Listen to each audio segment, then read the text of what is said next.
Saya izin matikan kamera ya, Kang Denny ya. Siap. Soalnya background-nya kurang mendukung. Silakan.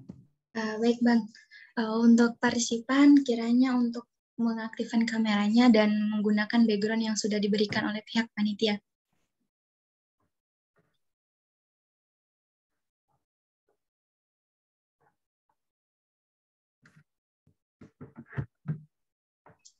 Bismillahirrahmanirrahim. Assalamualaikum warahmatullahi wabarakatuh.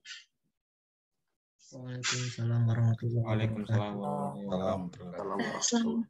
Selamat malam dan selamat datang kembali di kegiatan Pekan Berbagi Tambang Unisba 2001, yang dimana tema hari ini tips sembelihan halal dan bagaimana beternak puyuh, yang akan langsung disampaikan oleh abang-abang kita, narasumber kita, yaitu Bang Adi Kusnadi dan Tantan Hadiansyah.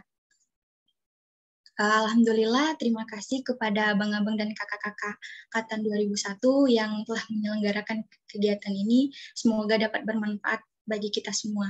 Dan terima kasih kepada Bang Raib Gaura selaku Ketua Himpunan yang sempat hadir pada malam hari ini. Dan kepada partisipan yang sempat hadir pada malam hari ini. Sebelum kita memulai kegiatan kita pada malam hari ini, marilah kita bersama-sama melapaskan lapas basmalah. Bismillahirrahmanirrahim. Untuk acara selanjutnya yang akan langsung dipimpin oleh moderator kita, Bang Muhammad Solihin Latoni, atau yang sering disapa Bang Lalan, kepada beliau dipersilakan. Baik, terima kasih kepada MC. Dek siapa namanya, maaf? Rahma ya, siapa tadi? Iya Bang. Rahma ya, oke. Terima kasih atas kesempatan yang diberikan pada saya untuk memoderasi acara ini. Luar biasa ya, kebetulan saya ini kebagian mengawal ya, sharing dari teman-teman kami, sahabat kami di Angkatan 2001 ya, dalam acara Pekan Berbagi Tambang Unisba tahun 2001. Ya, dalam rangka ini mungkin rangkaian kegiatan kami bahwa kami sudah 20 tahun nggak berasa sebagai keluarga tambang Unisba seperti itu.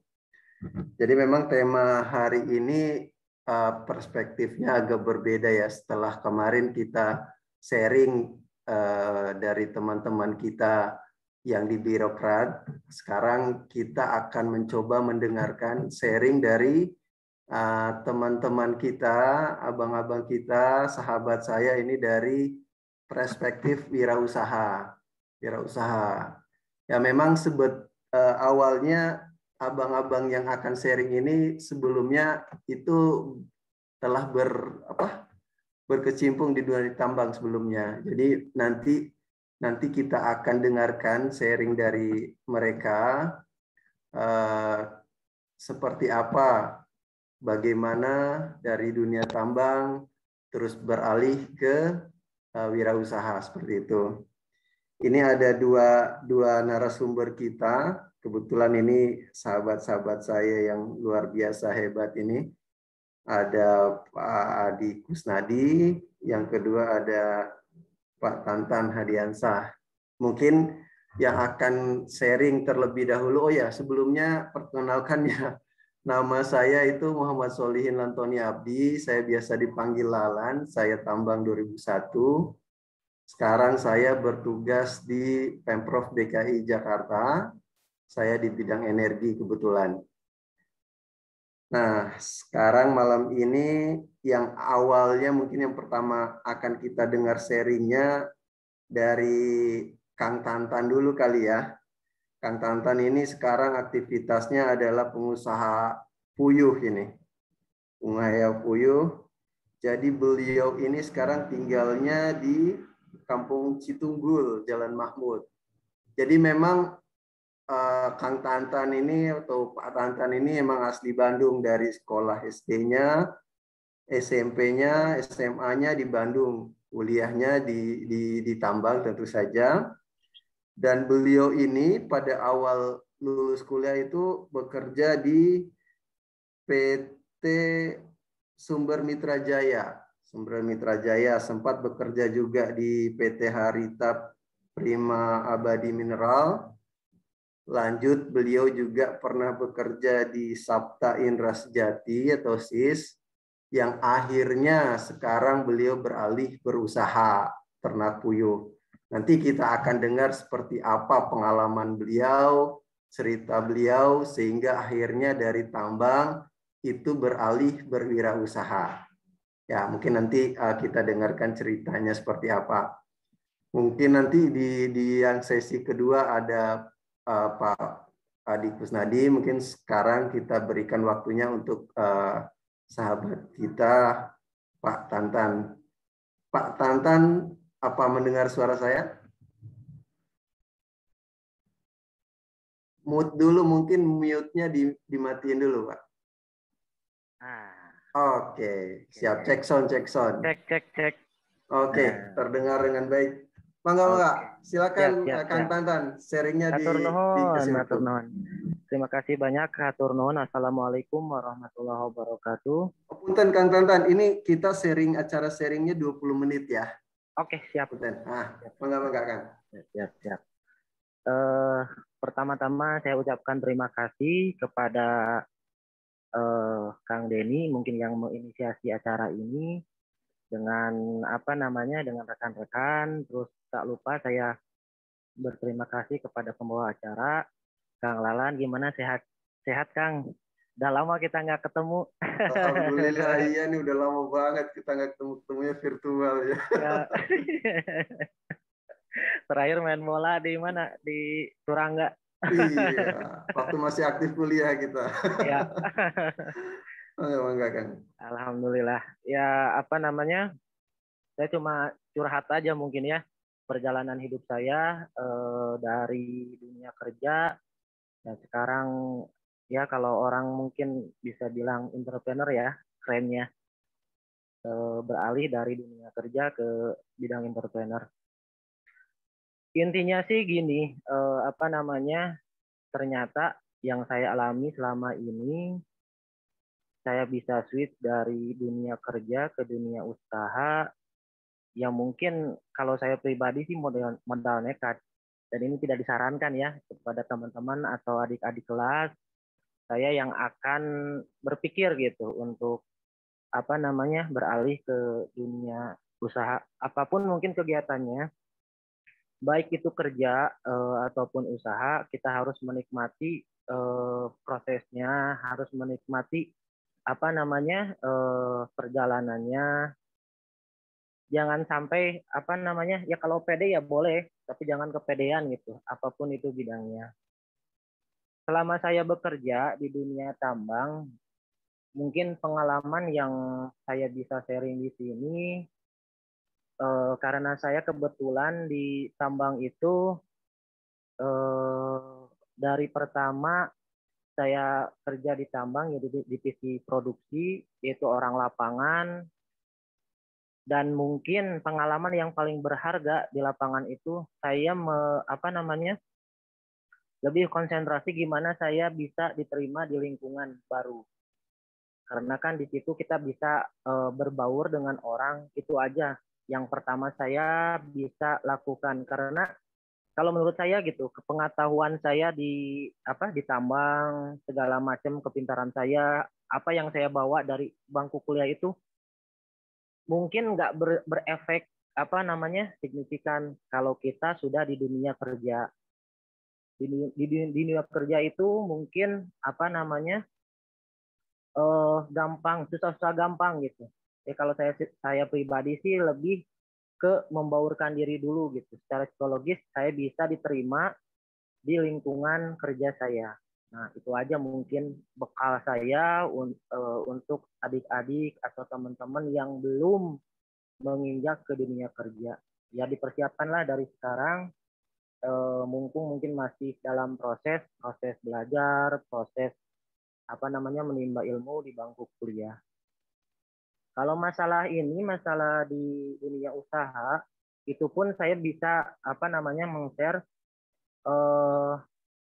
kiat-kiat mungkin ya, karena saya pengalaman pindah dari dunia kerja ke dunia usaha itu ya mungkin saya modal dalam tanda kutip ya, modal nekat tanpa perhitungan. Karena saya udah lama di dunia kerja dari tahun 2008 sampai 2018, selama 10 tahun. Ya faktor utama kalau saya sih keluarga gitu. Pengen dekat sama keluarga. Ya saya pikir saya lebih lama hidup di tempat kerja di site gitu daripada di rumah. Itu aja latar belakangnya gitu. Jadi penyemangat untuk saya pribadi menjadi dan belajar menjadi seorang wirausahawan. Dan ternyata tidak segampang apa yang saya pikirkan jadi wirausahawan itu. Butuh teknik, butuh pengetahuan, ya terutama persiapan yang matang gitu. Perhitungan yang jelas, persiapan yang matang, jangan sampai udah terjun ke dunia wirausaha loh kok gini gitu. Harus benar-benar cari referensi yang baik dan benar. Nah, kalau di dunia usaha, terutama di Puyu, yang saya rasakan itu ternyata semua bidang usaha yang saya lihat gitu. Intinya kalau wirausaha itu kita bisa memanage market.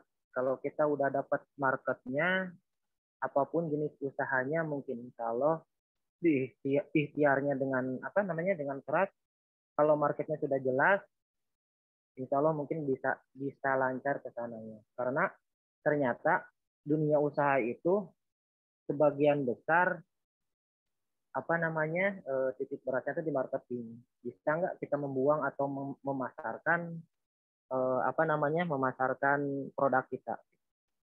Nah, kalau di tengah prosesnya itu mungkin bisa belajar secara otodidak.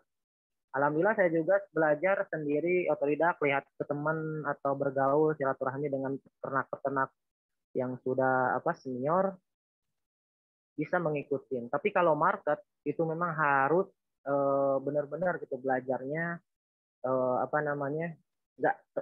harus fokus. Jadi kalau saya sarankan kalau mau berwirausaha, apapun itu jenis wirausahanya, belajar dulu marketnya, terutama di lingkungan kita sendiri. Nah, kemarin saya di market itu rada tersendat gitu. Saya harus belajar lagi dari nol, padahal saya sudah bisa menghasilkan produk yaitu telur puyuh, terus bisa memelihara puyuh yang mungkin indikator keberhasilannya yaitu produksi yang stabil gitu. Tapi tetap kalau marketnya tidak kita pegang ya kelabakan juga gitu, seperti saya yang sudah saya alami. Mungkin itu saja yang saya bisa sharing. Mungkin ada untuk selanjutnya bisa sambil kita diskusi sama teman-teman atau adik-adik. Pelalan? Oke. Terima kasih Kang Tantan. Tadi memang ada beberapa yang saya catat ya. Jadi Kang Tantan ini faktor utamanya switch dari tambang ke wirausaha. Ya salah satunya ini ingin dekat dengan keluarga ya. Ingin dekat dengan keluarga. Ya mungkin nanti buat teman-teman adik-adik yang masih kuliah atau apa, memang tantangan kita sebagai anak tambang itu adalah bekerja jauh dari keluarga. Bekerja jauh dari keluarga. Nah, ini tantangan terbesarnya. Terus ya kiat-kiatnya tadi setelah berusaha itu memperbanyak referensi. Terus yang utama mungkin apabila marketnya sudah ada, ini nanti insya Allah apapun nanti usahanya bisa berjalan dengan baik ya, seperti itu kali ya. Betul. Mungkin nanti juga bisa sambil kita sharing atau cerita lebih dalam lagi, kita gali lagi ya Pak Tantan ya. Kang Tantan nanti suka dukanya seperti apa, seperti itu. Ini buat adik-adik atau teman-teman atau abang-abang yang mengikuti acara ini. Ya memang ini dari perspektif yang berbeda ya, karena memang kita tidak tahu rezeki kita akan kemana nanti seperti itu. Emang sih idealnya sebagai orang tambang kita akan Kerja dan di ingin tambang. kerja di tambang seperti itu. Tetapi perjalanan waktu ke depan seperti apa dan juga kita memang harus membekali diri dengan apa sikap mungkin terutama ya tadi seperti yang disampaikan Kang Tantan, apabila kita memasuki dunia kerja mungkin yang paling pertama itu gimana cara kita membawa diri Betul. beradaptasi dengan dunia kerja kita seperti apa. Ya, Urusan kita pintar apa enggak ntar dulu belakangan. Mungkin yang awalnya seperti itu ya Bang Tantan ya. Iya. Gimana Karena kita kan, cara membawa diri beradaptasi dengan lingkungan kerja itu kita sangat ya. penting sekali ya. Karena saya ngerasain banget Pak Lalan ketika saya bekerja di lapangan terutama ya, dan nggak semua itu lulusan sarjana kan, apa namanya, banyak sekali senior kita yang memang diangkat itu berdasarkan apa prestasi dia, terus loyalitas dia terhadap perusahaan gitu. Iya. Jadi leader, dan itu jadi teman kita, rekan kita, padahal lebih lama dengan kita. Dan ujung-ujungnya masalah benefit, masalah income yang akan jadi permasalahan ke depannya kalau kita nggak bisa membaur dengan teman-teman di lapangan. Itu yang saya rasakan. Nah, itu saya kesampingkan semuanya. Saya pokoknya saya keilmuan saya, apa yang saya dapatkan di ini saya kesampingkan dulu gitu. Saya belajar dari mereka gimana caranya saya bisa diterima di lingkungan mereka dulu. Karena kalau udah gitu, kita bisa dengan apa nyaman bekerja sama, mendelegasikan tugas terhadap bawahan yang memang mindsetnya beda dengan kita gitu. Yang saya rasakan seperti itu. Oke, luar biasa Bang Tantan. Mungkin nanti sambil kita sharing lagi ke depan seperti apa. Mungkin nanti apabila ada adik-adik atau rekan-rekan di sini yang tertarik juga mungkin nantinya berusaha puyuh, mungkin bisa langsung sharing gitu ya sama Kang Tantan. Mungkin selanjutnya sebelum kita buka diskusi bareng adik-adik atau teman-teman atau abang-abang di sini, mungkin baiknya kita dengarkan dulu ya dari rekan kita nih, salah satu narasumber kita malam ini. Yang luar biasa. Wah, yang luar biasa ini Kang Adi Kusnadi. Punten Kang hadir?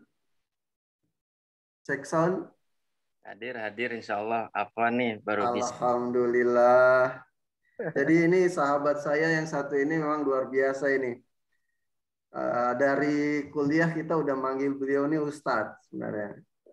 Ya memang salah satu fungsi beliau ini dulu waktu kami kuliah itu salah satunya saya sharing ya memang untuk meredam amarah-amarah kami. Biasa kan lah ya anak tambang itu nggak bisa kayaknya darahnya naik aja gitu. Jadi beliau inilah yang memberikan kesejukan pada kami ini. Kalau kita kan tukang rusuh ya.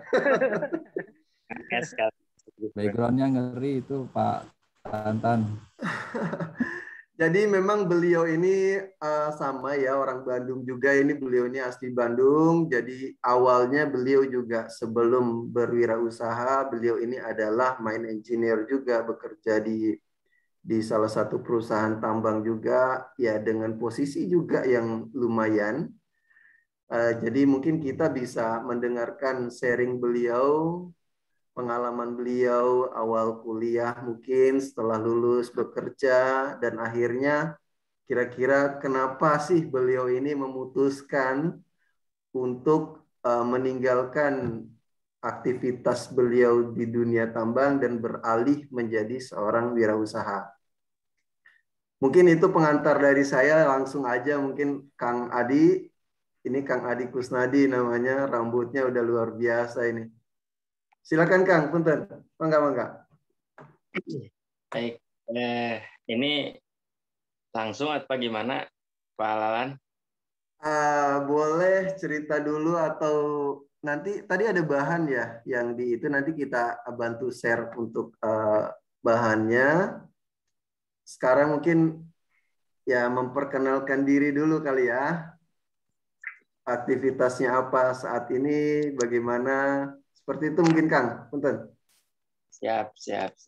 Insya Allah ya, saya coba Lihat dulu sebentar ya. Ini ada 99 ya partisipan. Masya Allah. Baik, bismillahirrahmanirrahim. Assalamualaikum warahmatullahi wabarakatuh. Waalaikumsalam. Alhamdulillahilladzi anjala sakinata fi qulubil mu'minin yazdadu imana ma'a imanihim. Asyhadu an la ilaha illallah wa asyhadu anna Muhammadar Rasulullah. La haula wa la quwwata illa billahil aliyil azim. Ayyuhal hadirun ittaqullah haqqa tuqatih wa la tamutunna illa wa antum muslimun. Rekan-rekan sekalian, adik-adik sekalian, dan barangkali di sini saya belum bisa melihat, barangkali hapunten bilih aya sesepuh, orang-orang yang mungkin dari sisi usia lebih sepuh dari saya, pengalaman lebih daripada saya. Sebelumnya mohon dibukakan pintu maaf kalau seandainya pemaparan-pemaparan ini masih jauh dari sempurna, ya. Kesempurnaan hanya milik Allah. Sebelum sampai ke materi, sebetulnya saya ini didaulat oleh sobat saya, Kang Denny. Jadi begitu mendaulat saya sampai diberi ya embel-embel X apa. Sebenarnya ya awalnya employee lah, karyawan. Kemudian berusaha untuk berubah haluan. Nah, kemudian saya juga bingung gitu. Jadi status pencapaian masih jauh, kalau masih dibilang itu masih jauh sekali. Cuman akhirnya saya tidak menolak, saya menyanggupi, tapi saya mencoba untuk ngambil sisi dakwah, syiar sembelih halal. Karena lewat itu saya aman, tidak mengecewakan sahabat saya, dan juga tidak berbicara di luar ekspektasi yang memang masih belum cukup mumpuni lah, belum punya kapasitas. Baik, nah, itu sedikit pembukaan. Kemudian ada pun sedikit sharingnya terkait syiar sembelih halal. Ini qadarullah, sebetulnya bahan-bahan saya itu ada di laptop rumah qadarullah, tidak bisa dinyalakan. Jadi ini tadi sedikit ngetik beberapa, mudah-mudahan bisa sharing dan bisa manfaat buat kita semua, terutama kaum laki-laki ya, atau bapak-bapak. Mudah-mudahan ini bisa manfaat gitu. Baik, sebenarnya waktu yang diberikan 20 menit. Saya juga bingung ini bagaimana memaparkan terkait sembelih halal dalam waktu 20 menit.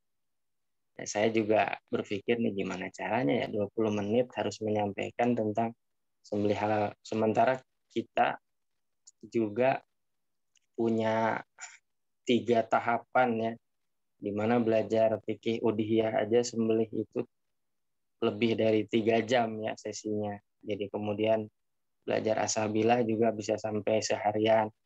Pertama teori, kedua praktek. Kemudian belajar juga tentang kesejahteraan hewan.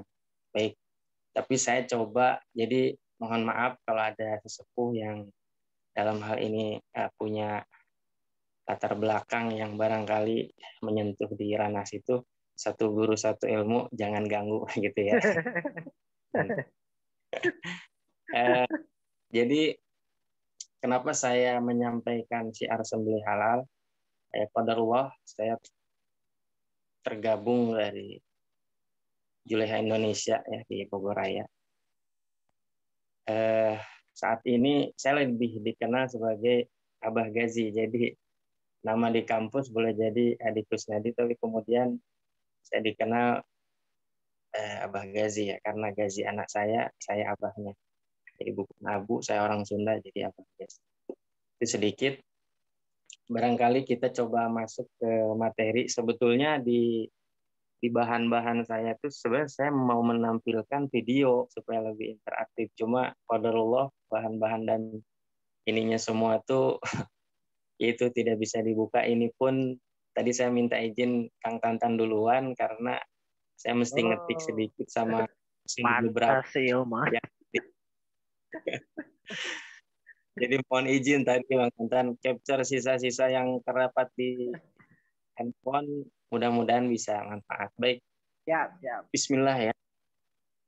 Rabbi sodri wa yassir li amri wahlul 'uqdatam min lisani yafqahu qawli. Baik. Insyaallah saya akan memaparkan sedikit tentang apa sih juru sembelih halal. Kalau zaman dulu itu disebut jagal ya. Tukang jagal gitu kan. Tukang mencit.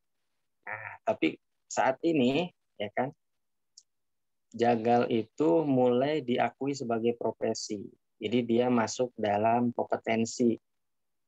Jadi BNSP, juru sembelih halal. Ini bisa di zoom ya, kelihatan nggak ya? Yang ini. Ini saya capture juga soalnya. Sebenarnya materinya kalau... Nah, kenapa saya menampilkan ini? Jadi ternyata pintu masuk seseorang untuk memahami bagaimana sembelih halal itu, dia harus menjadi seorang juru sembelih halal. Nah, seorang juru sembelih halal itu harus memiliki 13 kompetensi. Nah, yang paling kanan itu kalau kita hitung ada sekitar 13. Gitu ya. Yang 1, 2, 1. Nah, ini sebenarnya kenapa saya tampilkan ini? Karena penyembelihan hewan halal itu, ya kan, sebagai seorang juru sembelih, itu ada pengembangan profesionalitasnya dia, ya, sama bagaimana dia memiliki pemahaman tentang pengelolaan daripada penyembelihan. Nah, poin-poin ini sebetulnya yang kemudian diberi jadi waktu 20 menit itu sebetulnya sangat tidak cukup ya. Hanya ini saya ingin memaparkan bahwa ternyata pengembangan daripada profesi itu sendiri ternyata harus dimiliki oleh seorang juru sembelih halal. Jadi kemampuan religiusnya, nah dia juga harus melakukan ibadah wajib. Jadi dia akan ditanya tuh salatnya seperti apa. Kemudian menerapkan persyaratan syariat Islam. Mengembangkan interaksi sosial. Jadi dia paham bagaimana menerapkan kesehatan keselamatan kerja, melakukan komunikasi efektif, mengkoordinasikan pekerjaan. Karena poin ini nanti juru sembelih halal perlu ya, di dalam pekerjaannya sebagai seorang juru sembelih. Kemudian selanjutnya menerapkan higienis sanitasi, dia juga harus paham menerapkan prinsip kesejahteraan hewan. Selanjutnya pengelolaan, nah bisa dilihat ya, dibaca di Zoom sampai secara prinsip bahwa ternyata ini udah masuk standar kompetensi kerja nasional Indonesia SKKNI. Jadi memang ternyata checklist ini mungkin dalam dunia tambang juga sama, POP, POM, POU. Itu kan ada portofolio ya. Jadi kita dituntut pernah nyembeli berapa hewan, apa yang dilakukan, bagaimana pemahaman. Jadi semua itu di checklist, di portofolio kan. Sehingga dinilai kompeten. Itu mungkin sedikit tentang apa sih juru sembelih halal itu. Jadi sekarang udah mulai menjadi seorang juru sembelih itu profesi ya. Jadi masuk BNSP ada sertifikasinya. Baik. Diingatkan nanti moderator, langsung kita lanjut sedikit. Jadi dalam syiar sembelih halal ini ada 3 ya tahapan yang kita coba runut, kita bikin strateginya bagaimana seorang juru sembelih itu bisa memahami 13 kompetensi. Jadi kurang lebih seseorang itu harus paham tentang fikih udhiyah. Yang kedua, harus tahu asah bilah, alatnya, ya kan, alat sembelih dan media-media untuk mengasah. Nah, yang ketiga, bagaimana dia bisa mengetahui tentang kesejahteraan hewan.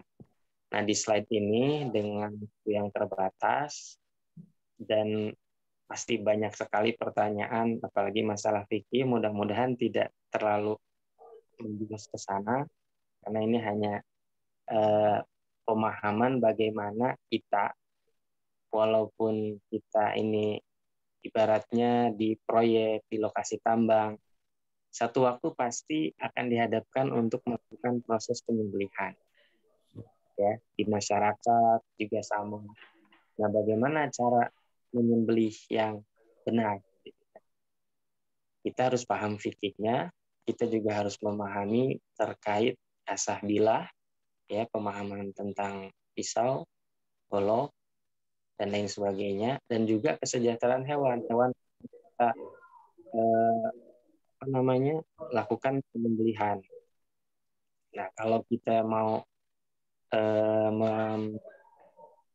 breakdown ya, apa ya istilahnya, menyampaikan, memang ini 20 menit ini luar biasa, tapi saya ambil spot dan mudah-mudahan sedikit banyak dan pasti sangat kurang.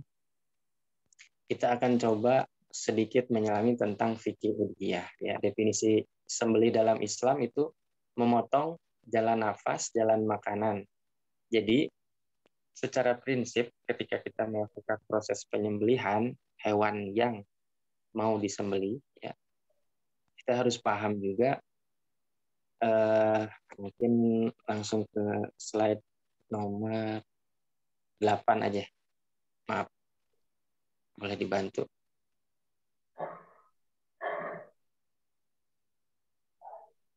Slide nomor 8 yang ada gambar kepala. Nah, ini ya. Ini sedikit langsung saya masuk di ranah praktisnya. Bagaimana sih seorang juru sembelih atau kita kalau mau menyembelih hewan sembelihan itu. Nah, ini ada rumus posisi sembelih yang disampaikan oleh pembina kita, Dr. Supratikno, beliau pembina kita di Juleha Bogoraya. Beliau punya rumusan karena beliau basisnya di dokter hewan, mengambil anatomi, jadi tahu persis. Nah, ini rumusan dari beliau nih.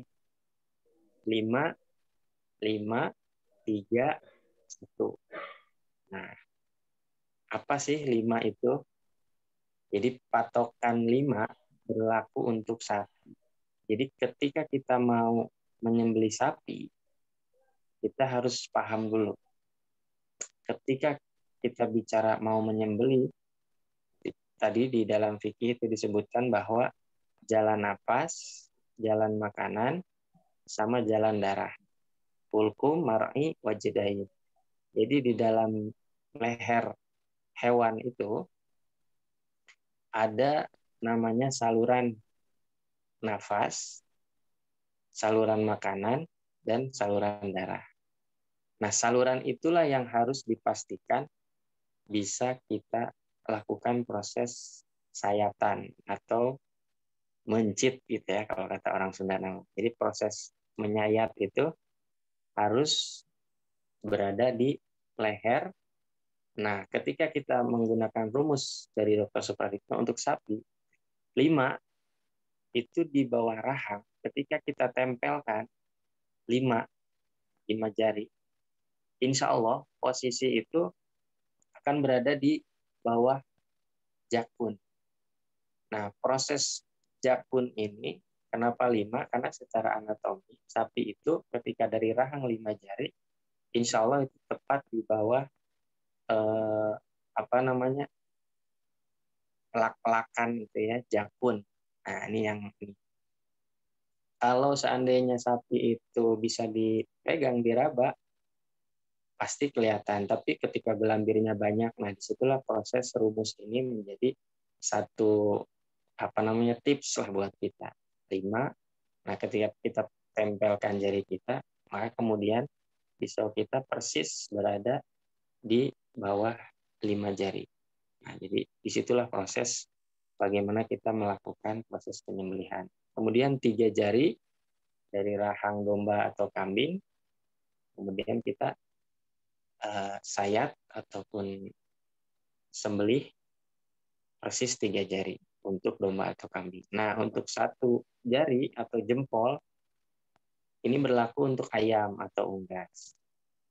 Kenapa 1 jempol? Ini juga secara anatomi udah lewat riset beliau, sehingga ketika kita tekan satu jempol di bawah rahang ayam pasti itu udah di bawah jakun. Dan insya Allah 3 saluran yang memang disyariatkan, saluran nafas, saluran makanan, saluran darah. Jadi persis ketika kita potong di situ tidak terlalu masuk, tidak juga terlalu di bawah tulang. Jadi memang posisinya itu akan tepat. Gitu. Kalau terlalu ke belakang, saluran napas, saluran makanan mungkin akan kena, tapi saluran darah udah masuk ke dalam tulang. Gitu. Jadi itu yang menyebabkan hewan itu lama matinya, karena saluran darahnya tidak terpotong, sudah terputus. Baik, saya skip tadi sedikit. Kemudian yang 4, kita lihat rukun sembelih ya.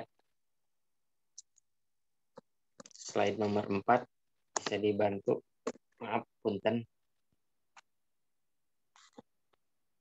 Jadi ketika kita mau melakukan proses penyembelihan, tentu ada penyembelih, ada hewannya, ada alatnya, dan ada prosesnya. Nah, penyembelih ini tentu ada yang harus menjadi perhatian. Ya. Baik, selanjutnya. Nah, ini kurang lebih syarat penyembelih. Ya, muslim, balik, anak yang sudah mumayyiz, yang mampu menyembelih, insya Allah bisa juga ya kan, menjadi seorang penyembelih. Kemudian orang buta ya hukumnya makruh. Jadi memang kan perasaan meraba itu harus dengan penglihatan, jadi boleh, tapi ini kan sebagian. Kemudian selanjutnya orang bisu juga, insya Allah ya, walaupun isyarat tapi penglihatan dia masih insya Allah bisa membedakan dan berbeda dengan orang yang gila kan, jadi masih bisa melakukan proses penyembelihan. Wanita juga boleh walaupun sedang berhalangan, halal insya Allah. Ahli kitab, nah, tapi untuk saat ini sudah tidak ada untuk ahli kitab. Selanjutnya syarat hewan yang disembelih. Nah, syarat hewan yang disembelih itu hewan yang dimakan dagingnya seperti ayam, sapi, kambing, unta, dan lain sebagainya. Kemudian hewan tersebut harus masih memiliki hayatul mustaqirah saat disembelih. Hayatul mustaqirah itu artinya masih bisa mendengar, melihat, bergerak bebas ya. Jadi ketika proses sakaratul maut ya, itu dia kita melihat tuh proses, nah itu tuh hayatul mustaqirah. Jadi di situ prosesnya bisa disembelih halal. Jadi kadang-kadang ada beberapa, nah ini kalau kepikir memang banyak ininya, makanya saya coba skip dulu. Jadi di mana status hewan buruan yang mati karena tenggelam dan sebagainya itu juga berbeda ya. Jadi nanti kita lebih fokus di sembelih. Syarat menyembelih yang tadi udah sempat kita sampaikan ya. Jadi saluran nafas, saluran makanan, sama saluran darah. Jadi bisa dilihat di slide ya, Imam Syafi'i, Imam Hambal wajib ya kan, yang sunnahnya tuh wajidain. Jadi kalau terputus 2, kemudian saluran darah dia terputus, masih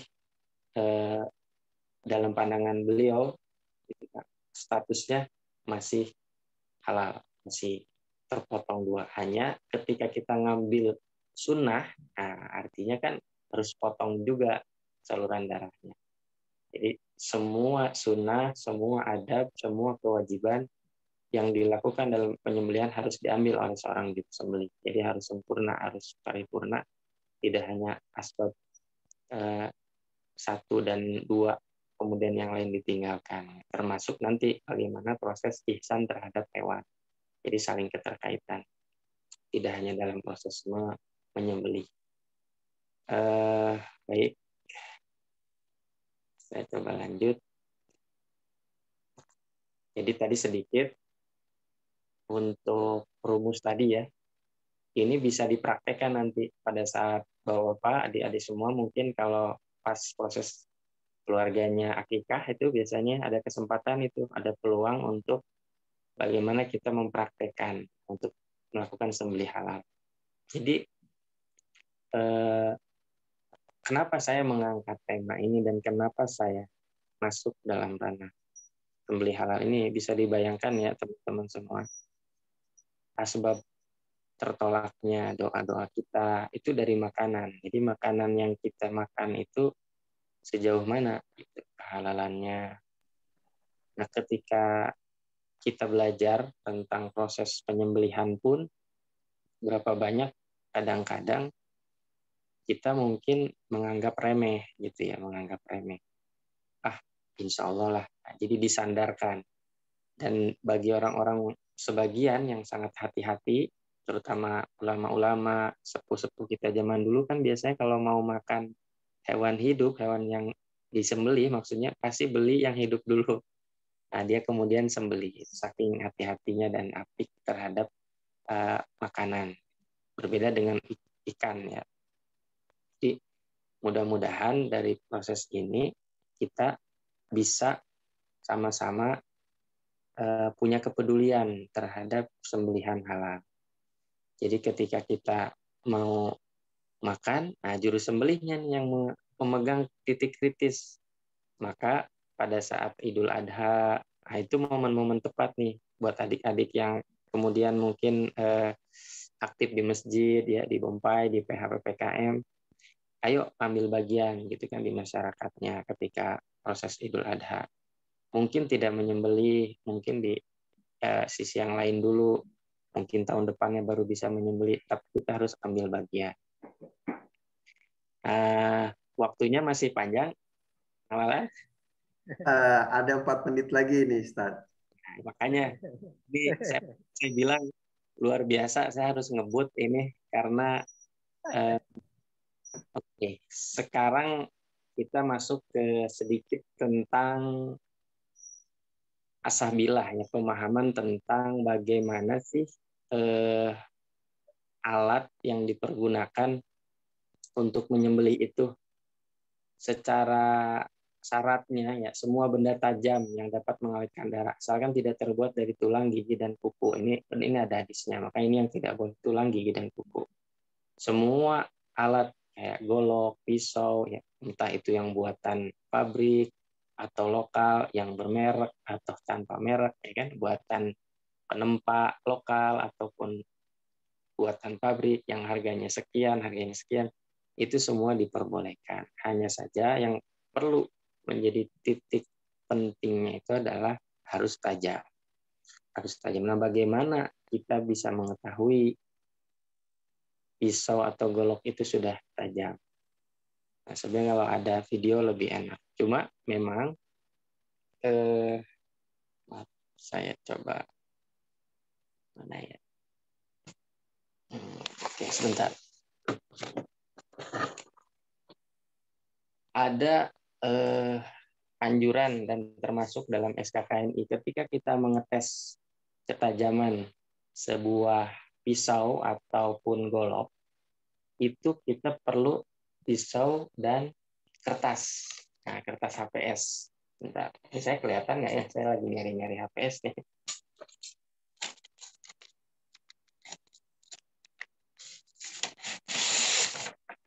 Ini kelihatan nggak, Lalan? Kelihatan, Om. Kelihatan. Kelihatan, tadi kelihatan. Nah, ini sangat penting nih buat teman-teman yang pada saat nanti Idul Adha mau nyembelih ya. Jangan bawa pisau langsung tanpa dites. Ini penting. Jadi kalau bisa bawa kertas atau dites dulu di rumah. Jadi bagaimana ngetesnya? Dari pangkal sini sampai ujung kan ke bawah. Terus gitu ya. Karena saya nggak lagi demo jualan golok sama pisau, nggak saya praktekin. Jadi ini basicnya bahwa jangan sampai hanya begini-begini saja. Ya, begini. Tapi dari ujung jadi pangkal. Nah, terus, nah kita rasakan biasanya ketika pisau atau golok itu tajam, dia halus suaranya dari ujung sampai pangkal dia halus. Bahkan kalau kita cut slice aja enak ya.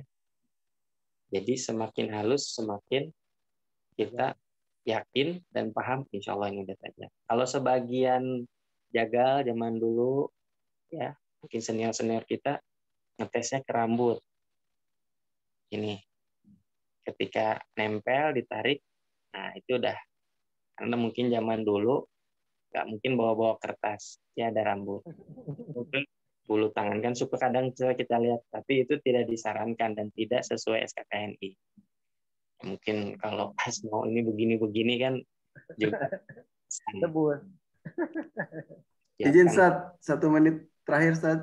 Baik, nah ini yang saya bilang sedikit sharing mungkin ya terakhir kesejahteraan hewan. Oke, hewannya itu sendiri. Jadi sebenarnya gini, ketika kita mau melakukan proses penyembelihan, ya kita harus punya keberanian karena kita berhadapan dengan hewan yang kita nggak pernah tahu. Dari 10 sapi, mana yang lembut, mana yang tenang, mana yang beringas. Jadi kalau kata Dr. Supratikno tuh, kalau kita yakin, ya, kalau kita berani, berani. Kalau berani jangan takut-takut, kalau takut jangan berani-berani. Nah, gitu. Itu rumusnya tuh. Jadi kalau berani jangan takut-takut, udah langsung yakin. Karena hormon kita itu kecium itu sama sapi kalau kita takut, kalau kita ngeper. Makanya mental, psikologis kita berhadapan dengan sapi yakin. Nah, mungkin Kang Denny nih kemarin waktu Idul Adha juga ya. Lihat proses dari sekian sapi, ada yang banyak gitu kan dramanya. Jadi ada yang nggak mau, ada yang harus. Nah, di situ kita memang ini makhluk hidup. Dan proses sembelih itu adalah proses ibadah. Jadi jangan sampai kita tidak memaknai proses penyembelihan itu sendiri. Jadi jangan sampai kita hanya ingin sekedar aksi bahwa saya bisa menyembelih. Tidak. Justru juru sembelih halal itu dari adab, dari akhlak, dari perlakuan dia kepada hewan, itu akan menunjukkan kualitas ibadah dia dalam melakukan penyembelihan. Kalau bahasa saya, Bismillahi Allahu Akbar. Kan kita baca itu tuh lafaznya. Itu yang kemudian membuat status hewan sembelihan kita tuh halal atau haram. Bayangkan ya, hewan-hewan yang kita sembelih halal terus dimakan, manfaat. Insya Allah kita jadi asbab juga dapat pahala. Tapi sebaliknya, kalau itu haram, nah kita tanggung jawab tuh dunia akhirat. Makanya titik kritis itu ada di juru sembelih. Maka mudah-mudahan kita semua yang mungkin sharing session ini dalam waktu yang sangat singkat ini bisa manfaat bahwa kalimat lafaz yang membedakan hewan itu halal atau haram ini lafaz ini Bismillahi Allahu Akbar, dengan nama Allah, Allah yang Maha Besar, bukan karena pisau kita, bukan karena skill merobohkan kita sapi yang sangat luar biasa dan bukan, tapi karena memang Allah sudah menjinakkan sapi. Kemudian bisa kita lakukan proses penyembelihan. Kenapa? Kita sampai membaca juga Bismillahi Allahu Akbar. Jadi mudah-mudahan semakin sering kita melakukan proses penyembelihan, harusnya kita makin sadar bahwa ternyata proses kehalalan ini sangat penting. Lafaz Bismillahi Allahu Akbar pintu utama, gitu kan. Ketika hewan-hewan sembelihan ini bisa dimakan oleh masyarakat, keluarga kita, yang jadi asbab tertolaknya doa atau justru berkah. Nah, jadi itu mungkin sedikit dari saya, paparan yang barangkali sangat jauh dan kalau bisa dibilang ini maraton ya. Kalau dari rekrutmen Pak Denny sendiri, alhamdulillah ini udah jadi juru sembelih halal juga ya di Bogor ini. Dia melalui 3 tahapan juga, belajar fikih, belajar asabillah, sama belajar kesejahteraan hewan. Jadi bagaimana belajar fikih, bagaimana belajar ngasah. Pada ini mungkin dikasih pisau sama asahan, seharian suruh ngasah. Sama Yang ketiga itu tadi kesejahteraan hewan, bagaimana memperlakukan. Kita belajar teknik merebahkan sapi, bukan melintir sapi, bukan karena kehebatan kita, wah hebat ini bisa menjatuhkan, bukan, bagaimana ihsan kita kepada hewan. Rebah bukan merobohkan, bukan menggulingkan, bukan menyeret, tapi merebahkan. Jadi kita belajar tekniknya. Jadi 3 poin ini yang kemudian dilakukan oleh Juleha DPD Bogor Raya, ya, kebetulan saya memang tergabung di situ, bagaimana supaya realisasi daripada 13 kompetensi tadi. Belajar fikih, belajar asabilah, sama belajar kesejahteraan hewan. Nampaknya itu kurang lebih Pak Lalan. Alhamdulillah, baik Pak Ustadz. Ya. Sharing yang luar biasa ini. Jadi kita, adik-adik kita, mungkin kita juga, saya terutama, jadi punya ada pemahaman dan pandangan baru ini. Jadi dapat ilmu baru juga, belajar baru. Gimana pentingnya sebenarnya kehalalan daripada suatu makanan itu ya. Ini jadi teringat, bukan teringat ya, karena memang di tuntunan kita oleh Allah itu di Quran surat Al-Baqarah ayat 168 itu memang disampaikan bahwa wahai sekalian manusia, makanlah dari yang halal gitu kan. Makanlah dari halal, daging baik yang ada di muka bumi. Jangan ngikutin setan, karena setan adalah musuh kita bersama. Ya mungkin ini salah satu jalannya ya. Dan kalau kita tarik di dunia pekerjaan kita juga terkait kehalalan ini ya, bukan hanya jadi luas atau lingkupnya ya. Jadi luas lingkupnya bagaimana nanti kita memperoleh penghasilan kita secara halal seperti itu ya. Ini lebih luas lagi ya. Jadi karena ini kita sharing tentang teman-teman kita yang berusaha apa ya, bukan berusaha ya, yang memutuskan untuk beralih dari dunia pertambangan kewirausahaan, mungkin kita bisa memperoleh beberapa pandangan ya, pandangan motivasi mungkin seperti itu. Ustaz, mungkin nanti kita akan coba gali lagi seperti apa mungkin dari sesi diskusi dari adik-adik mungkin atau teman-teman di sini, mungkin senior-senior juga yang kebetulan mungkin hadir di sini. Mungkin langsung aja mungkin ya, kali aja nih ada yang ingin bertanya, ingin menggali lebih dalam mungkin bagaimana tadi cerita dari Kang Tantan, cerita dari Kang Adi seperti apa gitu. Mungkin yang ingin bertanya mungkin bisa di raise hand dulu.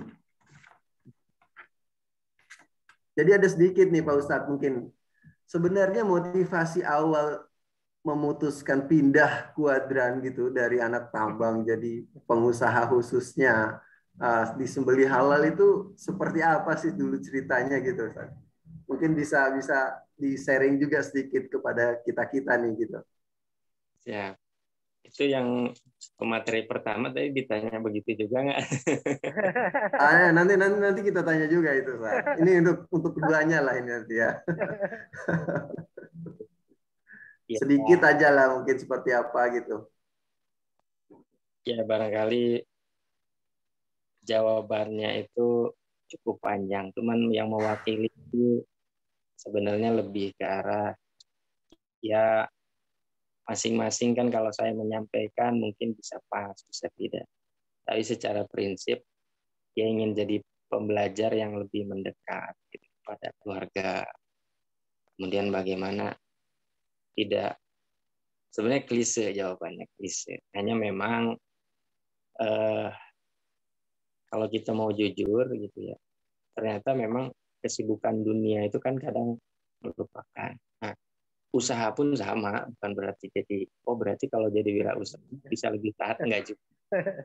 Kan jaminan. Jadi alasannya yang paling tepat itu kalau saya secara pribadi adalah pertama ingin lebih menjadi pembelajar ya, dan lebih mendekatkan diri untuk keluarga. Kan kalau dulu, tapi ini bukan mengesampingkan motivasi teman-teman yang masuk di tambang, dan sama sekali tidak juga menganjurkan ya, karena memang semua orang punya istilahnya apa ya, kalau minjem bahasanya Indra tuh, Indra Lila yang jadi selebriti sekarang gitu kan. Jadi checkpoint sebetulnya ya. Boleh jadi ada yang kemudian melakukan wirausaha ini kemudian gagal setahun 2 tahun, kayaknya saya harus balik lagi. Ada. Memang kan checkpoint aja sebetulnya, checkpoint. Nah, mungkin saat ini kuadran yang kita lalui adalah menjadi wirausaha pertama, pengen belajar banyak. Jadi seorang pembelajar, karena memang sangat luar biasa ya ketika saya qadarullah ketemu dengan yaitu Panglalan.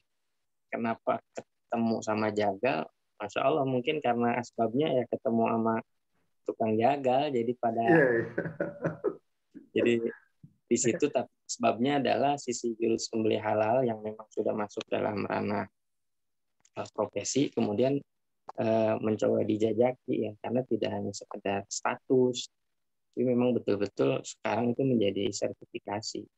Karena RPH yang memotong bahkan udah jadi regulasi sekarang. Gitu kan, halalnya pemotongan itu titik kritisnya itu di juru sembelih. Bahkan di beberapa negara-negara maju kan slaughter yang memang punya sertifikasi itu menjadi ketentuan, gitu kan, rumah potong hewan. Di luar malah luar biasa ininya penghargaan slaughter itu ya. Siap. Memang sebelum ke juru halal nih, sebenarnya saya salah satu konsumen beliau ini sebenarnya. Kebetulan rumah juga nggak terlalu jauh ya, jadi saya ini salah satu konsumen apabila saya ingin mendapatkan daging potong yang disembelih langsung oleh beliau ini sebenarnya. Jadi memang beliau ini sebelum ke sembelih halal juga sempat berusaha, ada produknya juga sebenarnya, susu kurma ya. Masih jalan kayak itu? Masih insya Allah. Masih, ya. Hampir di Masjid Andalusia ya, 212 Maret Tazkiamat insya Allah. Alhamdulillah. Kondisi PPKM masih pengurangan, jadi produksi masih tidak seperti dulu. Alhamdulillah. Ada yang raisen, Bang Lalan, ada yang raisen kayaknya. Oke, guys. Tadi Iqbal Fauzan tuh. Dari Timah tuh, siapa? Lele, silakan. Tadi kayak. Oke, silakan lanjut. Oh, ini kenal ini. Betulnya tadi pertanyaannya yang ditanyain sama Bang Solihin.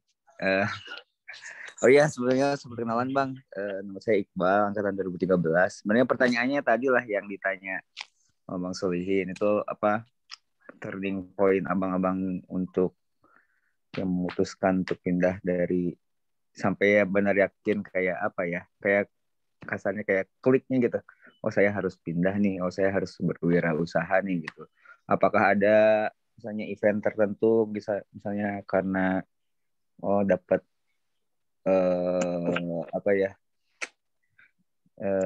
dapat rezeki nomplok, udah keluar aja gitu. atau misalnya apa gitu, nah saya kurang tahu sehingga bikin abang-abang yakin. Apalagi kan tadi ada Bang Tantan cerita katanya ya nekat aja gitu kan. Nah tapi kan dibalik nekat itu kan pasti juga ada yakin gitu. Nah itu yang bikin yakin itu tuh apa ya Bang ya gitu. Dan kalau misalnya baru wirausaha nih Bang ya, itu kita tuh harus benar apa ya, full time untuk ngurusin itu, atau misalnya kita part time saja.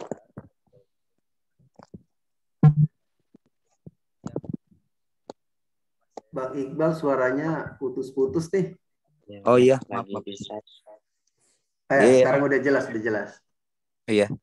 Untuk kerja itu yang pernah saya dengar gitu, untuk berwirausaha itu kan ya banyak orang ngira kan yang suksesnya aja gitu kayak yang enak gitu hidupnya. Cuman kan kalau sebenarnya itu kita harus ngeluangin waktu banyak. Nah, cuman ya termasuk saya berpikir gitu ya, kerja usaha sambilan seru nih kayaknya gitu. Cuman ya saya juga pernah nyobain usaha sambilan tapi ya nggak jalan gitu.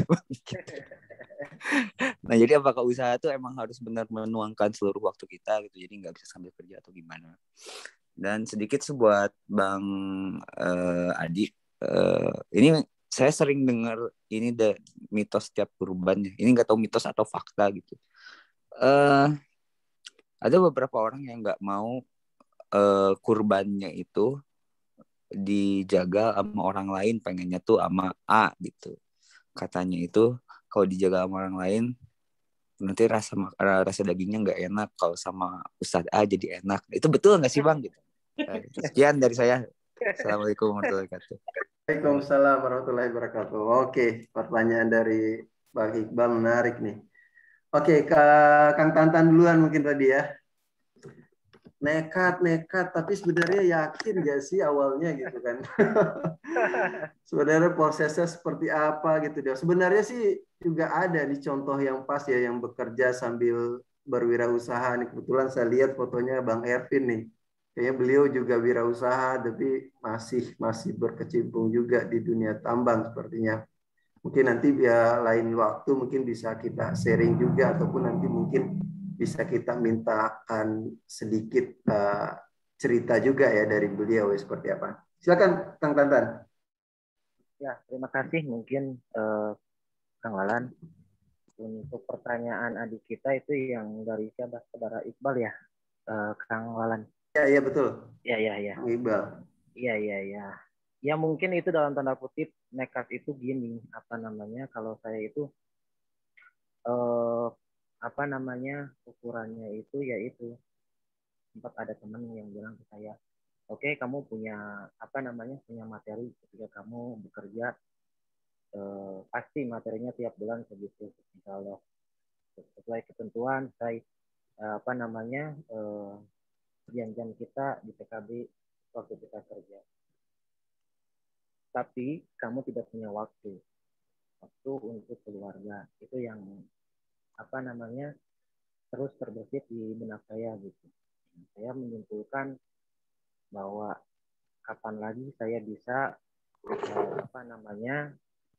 meluangkan waktu. Oke, saya kepala keluarga, berkewajiban untuk menafkahi keluarga.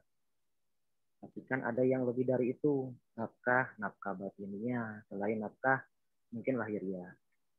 Dan saya sendiri secara pribadi, saya secara sederhana berpikiran bahwa saya seorang kepala keluarga dan bertanggung jawab nanti saya dihisab semua anggota keluarga saya tanpa terkecuali, semuanya menjadi tanggung jawab saya. Kalau saya tidak belajar dari sekarang dan tidak bisa belajar menjadi kepala keluarga yang baik menurut agama, sampai kapan gitu? Karena waktu terus berjalan. Saya mungkin kalau kerja di tambang dapat materi pasti tiap bulan insya Allah. Tapi waktu belum tentu. Kalau di sini saya finansial, mungkin kalau sama keluarga insya Allah bisa diusahakan. Dan saya yakin rezeki itu saya sudah ada. Rezeki istri saya, rezeki anak saya. Tapi saya tidak tahu dari mana. Karena saya cuma bisa berikhtiar dan berikhtiar. Itu aja yang saya pahami kenapa saya harus pindah kuadran gitu. Selain itu saya pengen belajar, yaitu yang tadi sempat dinyatakan sama Pak Adi bahwa pengen jadi pembelajar yang baik. Terus ya saya berpikiran kapan saya belajar gitu, kapan saya bisa menjadi kepala keluarga yang baik. Dan selama ini saya merasa cuma bisa mencukupi dari segi finansial terhadap keluarga. Mungkin ada, ini bagi saya ya, perspektif pandangan saya bahwa saya itu belum bisa maksimal ketika saya ada jarak jauh dengan keluarga, karena saya berpikir gini, saya 2 bulan bekerja, 2 minggu sama keluarga. Nah, itu frekuensi waktunya sangat beda sekali. Nah itu yang jadi pemikiran saya gitu. Modal nekat itu ya saya sambil belajar gitu. Ketika saya memutuskan untuk ternak puyuh pun itu kan banyak pertimbangan karena tempat segala macamnya kan harus dipertimbangkan. Pengennya sih dulu ternak ini ayam petelur. Puyuh itu ya pertimbangannya tidak membutuhkan tempat yang begitu luas. Ya ternyata ketika sudah terjun di dunia usaha, ya memang harus banyak ilmu dan referensi yang harus kita dapatkan, yang harus kita persiapkan, terutama di market. Ternyata sangat penting sekali itu ilmu marketing di setiap usaha. Mungkin itu jawaban dari saya. Mungkin ada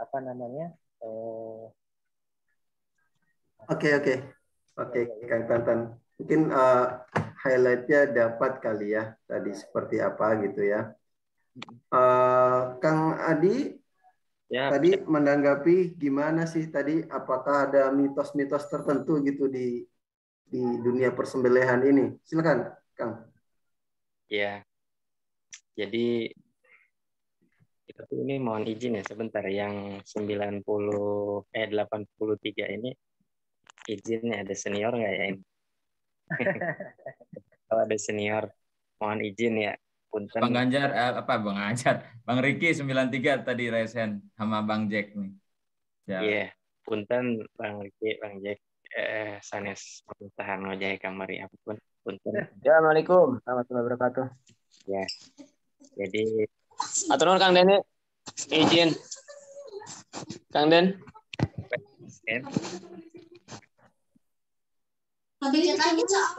Bang Riki. Ya, atur nuhun Kang Deni. Ya, bari naros ka Kang Abah Haji. Saya lagi mau mangga nggak apa-apa kan senior nih. Kita aduh, punten sami wae juragan. Kang punten. Tadi kan yang membedakan haram dan halalnya itu dengan kita saat menyembelih mengucapkan Bismillahi Allahu Akbar ya. Nah, kalau tidak sesuai dengan kata-kata itu atau kalimat itu, apakah haram atau halal Kang? Kayak Bismillahirrahmanirrahim, ada yang Bismillahi saja, atau dicampur dengan kata-kata yang lain gitu, atau kalimat-kalimat yang lain.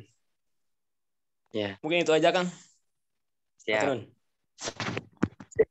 Jadi yang tadi klinik nyambung sebetulnya pertanyaannya ya. Jadi yang Iqbal dengan ini tadi siapa nih? Bang Riki. Bang Riki.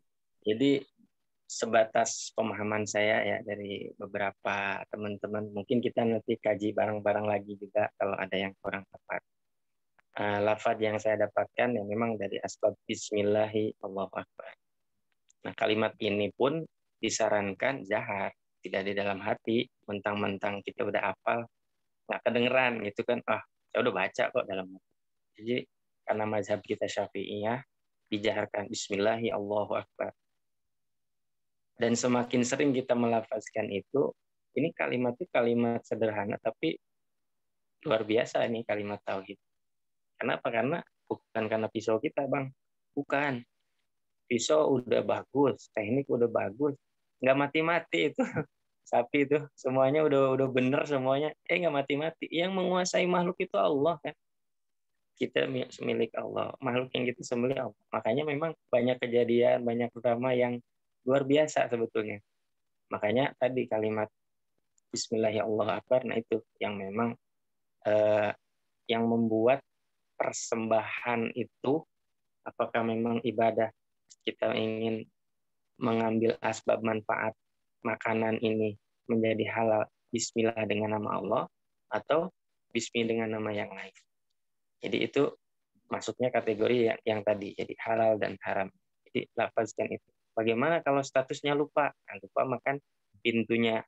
Jadi darurat kan, darurat asbab lupa. Tapi tidak mungkin, makanya ada kompetensi. Itu bagaimana supaya tidak lupa, dawamkan dan lafazkan supaya jahar, supaya tidak saya udah baca apa belum ya kayak gitu. Jadi teman sebelah udah ngedenger, nah kayak begitu. Nah kemudian terkait Mas Iqbal lele ya ini dulu ya, ini saya kenal ini dulu.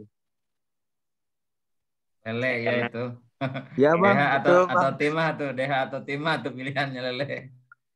Betul bang. Iqbal bang. Mas saya Lele. curhat sama saya.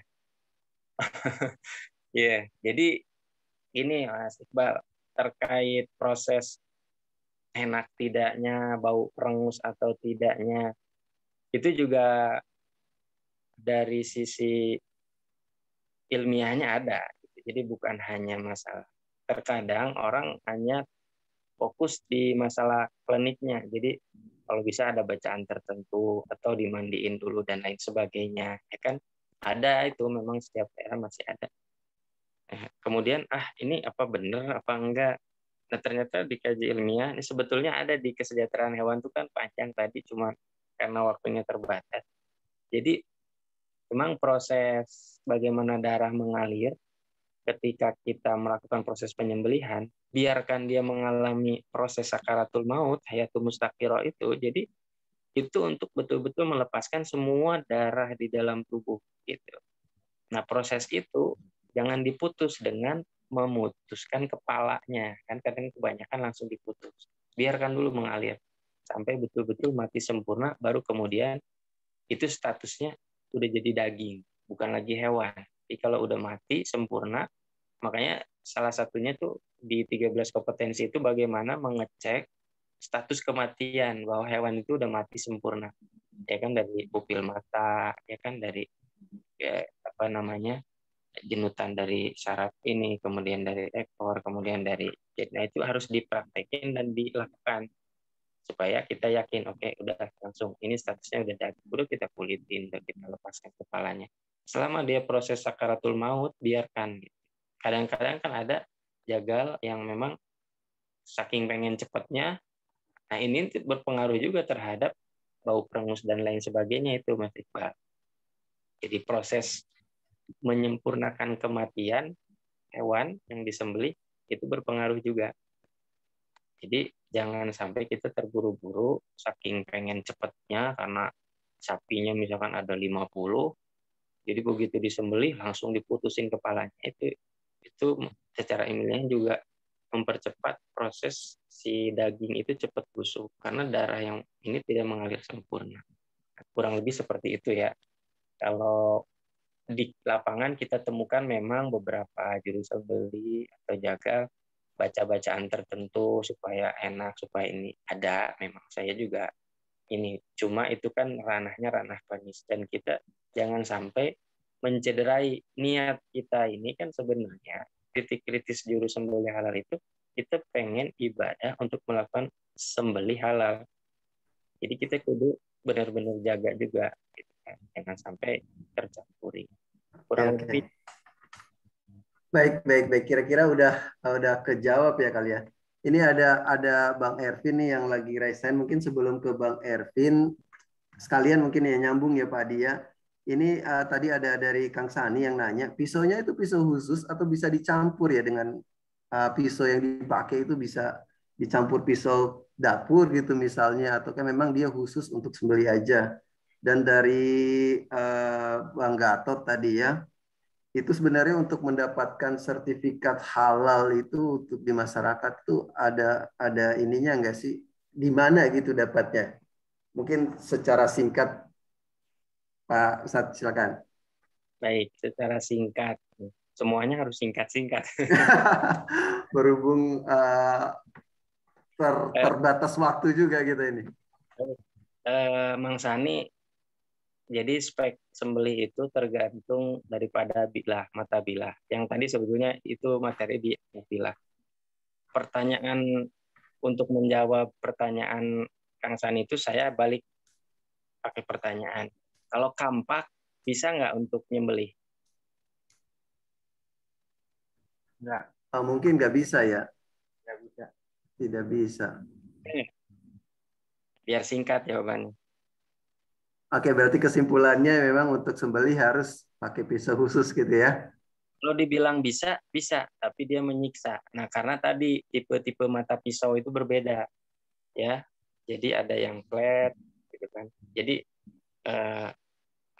ya ini kalau makanya nggak bisa singkat ngejelasinnya. Tapi secara prinsip kita lihat pisau yang flat ya, mata bilah itu mana ya? Nah ini mata bilah. Ini bentuknya flat. Kalau kampak kan ya begini ya, kampak ya. Ya. Di atasnya lebih tebal ya. Bayangin kampak sama ini buat nyembelih.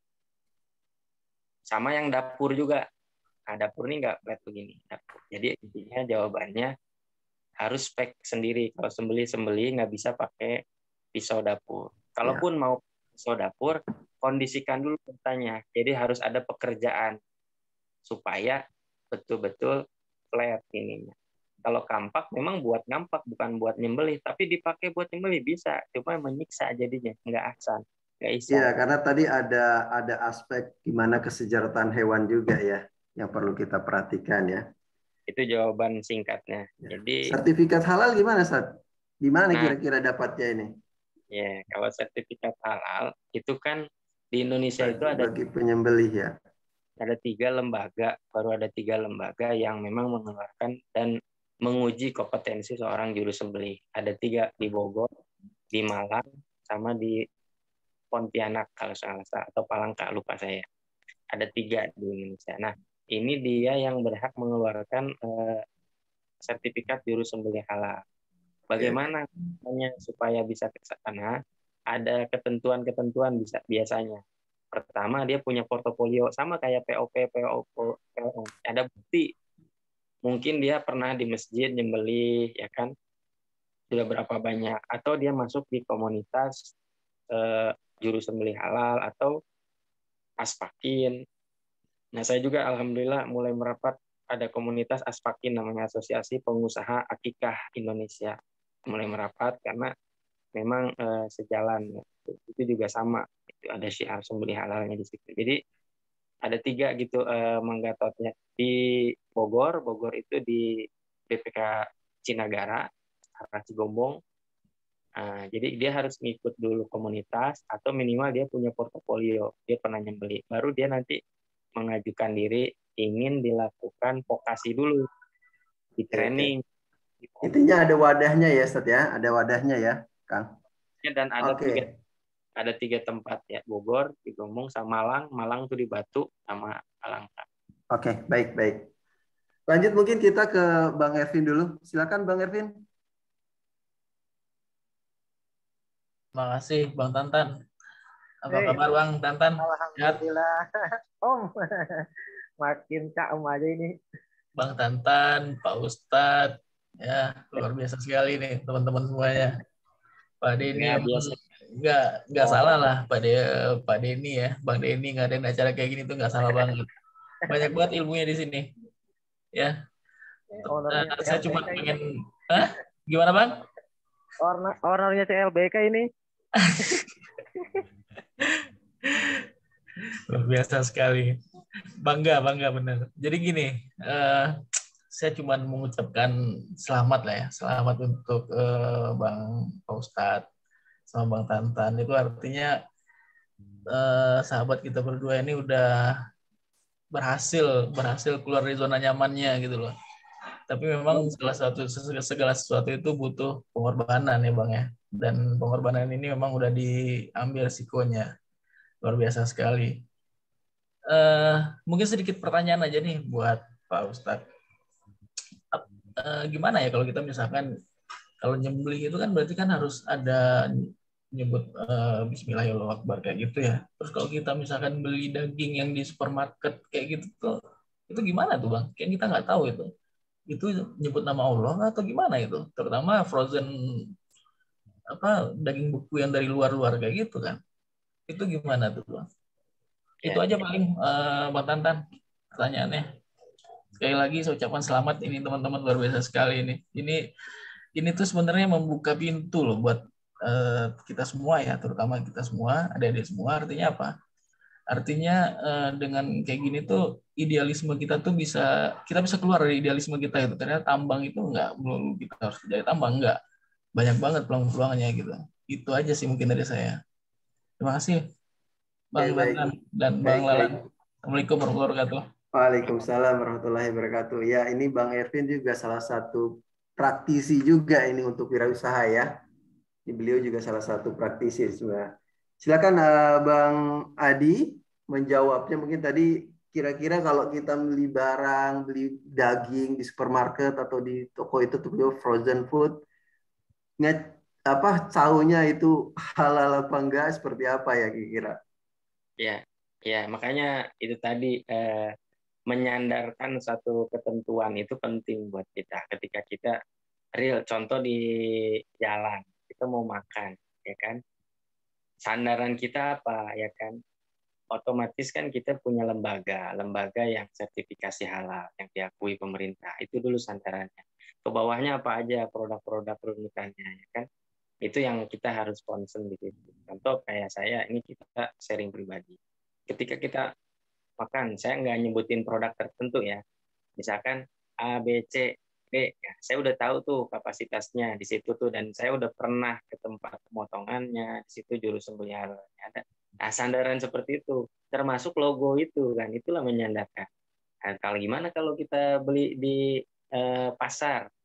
Nah, itu artinya juga PR juga kan. Nah, makanya kalau orang yang hati-hati itu tadi menyandarkannya, apakah tukang pasarnya juga yang membeli, kita harus lihat dia ahli masjid atau seperti apa. Karena makanya titik kritis itu memang terletak di juru sembelih. Makanya sandaran itu yang harus kita benar-benar lihat di pasar. Misalkan beli, oh ini ahli masjid ya. Kenapa kita tahu ya? Karena memang saya nanya dia aktif di mana, nah itu penting. Kalau di luar sandaran logo yang tadi ya, lembaga sertifikasi MUI, LPPOM, nah gitu kurang lebih anggaran. Jadi seperti saya juga sama nih, kita misalkan lagi kemana nih, di jalan, lapar, pengen makan, yang dicari pasti ayam.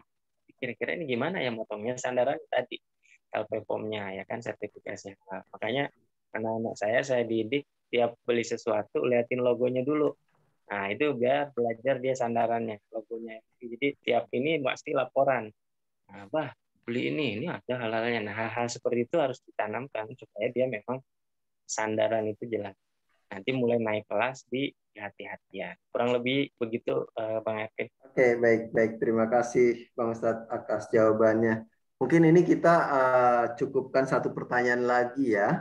Ini ada dari Bang Kardi. Ini mungkin ini pertanyaan terakhir. Mohon maaf mungkin karena terbatasan waktu. Jadi mungkin ada teman-teman yang bertanya lagi. Mungkin kita skip pertanyaannya. Nanti di lain waktu mungkin kita akan bisa sharing-sharing lagi. Ini dari Bang Kardi nih. Bang Kardi kita nih pertanyaannya seperti ini nih, Ustadz. Di awal-awal itu sebenarnya meyakinkan keluarga itu seperti apa sih pada saat memutuskan untuk berpindah? Ini menarik juga nih pertanyaannya. Meyakinkan keluarga dari yang awalnya dapat gaji bulanan tetap sehingga akhirnya seperti yang tadi disampaikan Bang Tantan ya, mungkin lebihnya ya. Terus memilih bidang usahanya itu tipsnya seperti apa dan kira-kira pemodalannya bagaimana? Kira-kira gitu ya Bang Kardi ya pertanyaannya ya. Mungkin ini pertanyaan penutup sekaligus mengakhiri sesi kita malam ini, dan mungkin nanti bisa diakhiri dengan motivasi apa nih kira-kira yang bisa diberikan ke adik-adik kita mungkin ataupun kita ini dalam hal berwirausaha seperti ini. Silakan, mungkin Pak Adi duluan deh.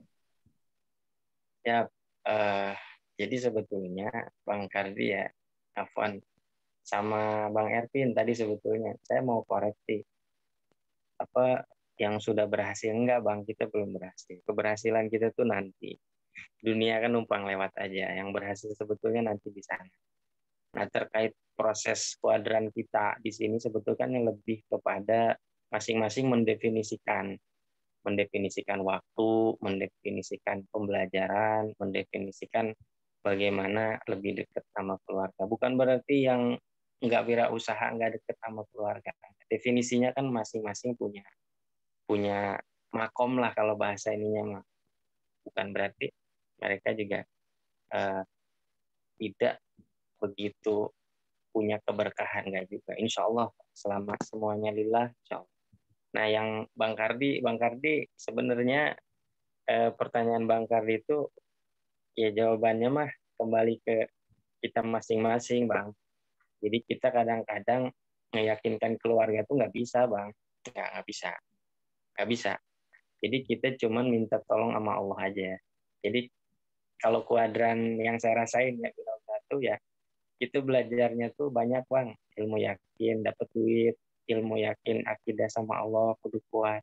Karena keluarga kan kadang-kadang itu tadi persis pertanyaan Bang Kardi. Apalagi kita di basis dulu tambang sekian, ya kan dapat bulanan. Ketika wirausaha masih belum dapat tuh itu bukan sesuatu. Kalau kita nggak benar-benar serahin kan keluarga sama Allah. Dan mudah-mudahan makanya halal barokah itu tagline saya tuh. Jadi saya nyari yang halal, yang barokah. Mudah-mudahan pada ridho semua. Walaupun kadang-kadang bukan berarti yang dulu nggak halal, enggak. Itu keberkahan waktu, keberkahan bagaimana bisa lebih sama-sama yakin, gitu. Nggak terlalu pada dunia itu dulu kita dapat, terus ketika sedikit, nah bagaimana itu juga suatu pembelajaran yang sangat luar biasa. Kemudian gimana sih cara apa tadi terakhir modal ya?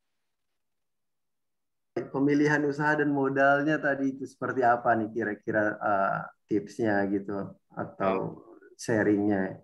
Kalau saya mau sharingnya buat adik-adik semua, buat adik-adik ya terutama karena kan adik-adik nanti gini, tidak ada ilmu yang tidak bermanfaat. Itu harus dicari. Saya yakin Bang Malan sekarang kan di YouTube, tapi ketambangannya dia dulu pasti ada manfaat tuh di YouTube. Sama kayak kita juga pindah di kuadran wirausaha. Yang pertanyaan Bang Kari, gimana cara modalnya? Kalau kita ngitung productivity, udah praktekin aja productivity kita hitung. Belajar cara dapat duit ya hitung dulu. Bagaimana parameternya supaya dapetin itu. Sama kayak kita semua nih Bang Tantan, saya. Dikasih waktu 8 jam productivity supaya dapetin ini tuh harus gimana ya 8 jam. Kan basis kita ngitung productivity kan udah kita belajar. Jadi ilmu itu pasti manfaat. Kalau Bang Kardi nanya modalnya cara ngitung productivity aja Bang, kita breakdown. Biar dapat nanti, oh modalnya ini cuma segini. Ya udah berarti harus ngehit di segitu deh. Bismillah, jalan deh. Misalkan mau bikin susu kurma atau apa, ya udah kita hitung deh. Gitu kan. Itu basis dari kalau ngomongin panjang lebar lagi kan sesinya panjang, cuma secara prinsip begitu Bang Kardi. Ya. Aktivitinya. Oke, kalau dari Kang Tantan gimana? Masalah apa ya yang tadi ya? Pertanyaan. Iya, bagaimana meyakinkan keluarga di awal-awal nih, Kang Tantan? Oh, nggak bisa yakin. Kalau kalau nggak dibarengi kita berdoa dan yakin sama Allah. Dan itu kan balik lagi ke kita semua, keluarga ya kita yang tanggung jawab gitu. Kita cuma minta doanya sama ibu, sama bapak, sama mertua. Yang penting istri kita ridho, itu aja.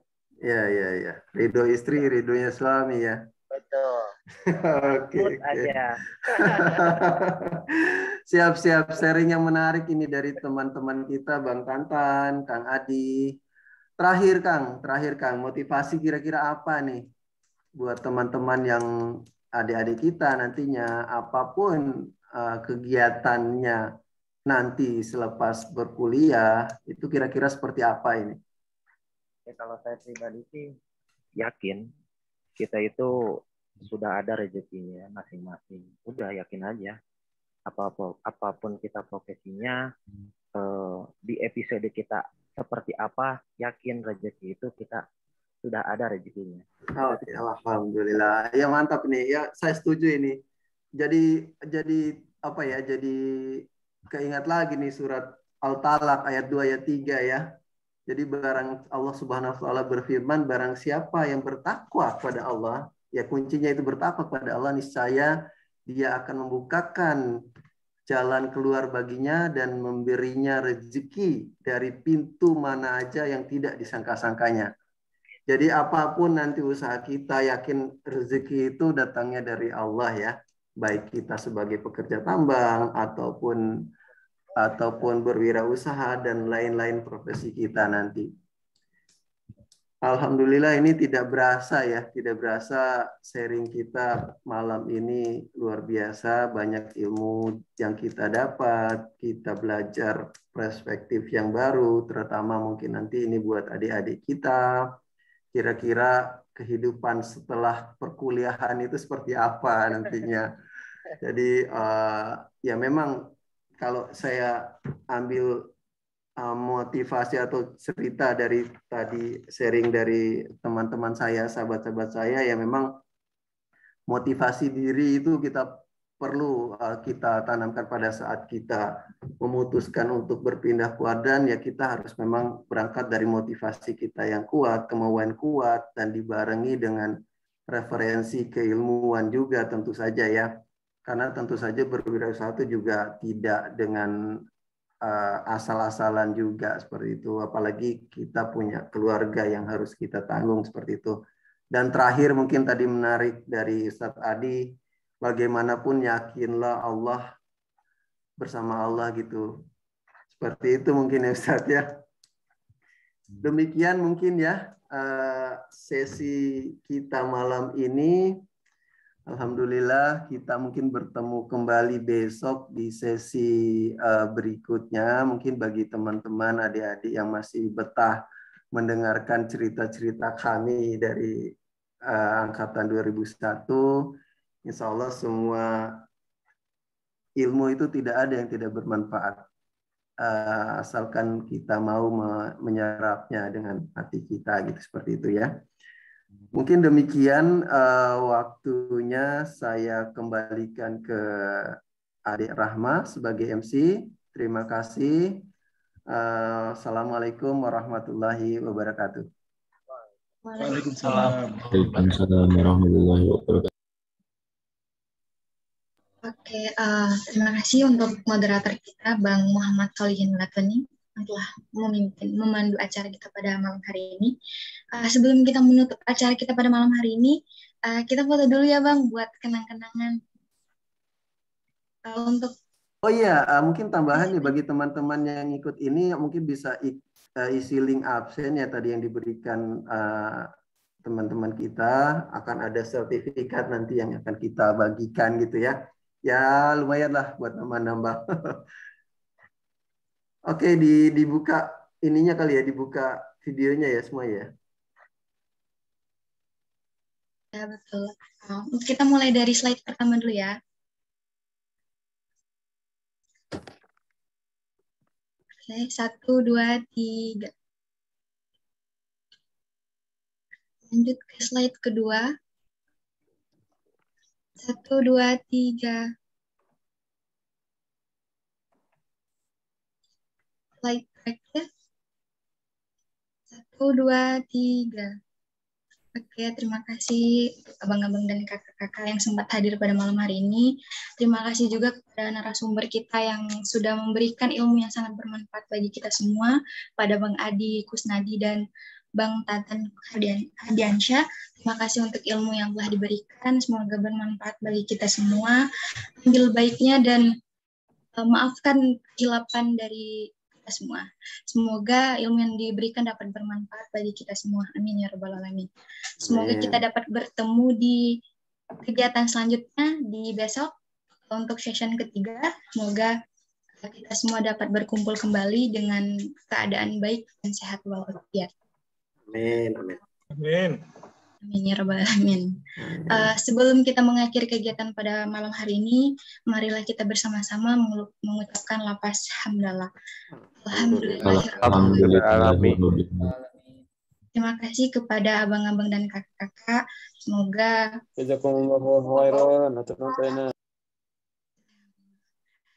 saya selaku MC pada malam hari ini mohon maaf jika dapat kesalahan. Pada Allah saya mohon ampun. Saya akhiri, wassalamualaikum warahmatullahi wabarakatuh. Waalaikumsalam.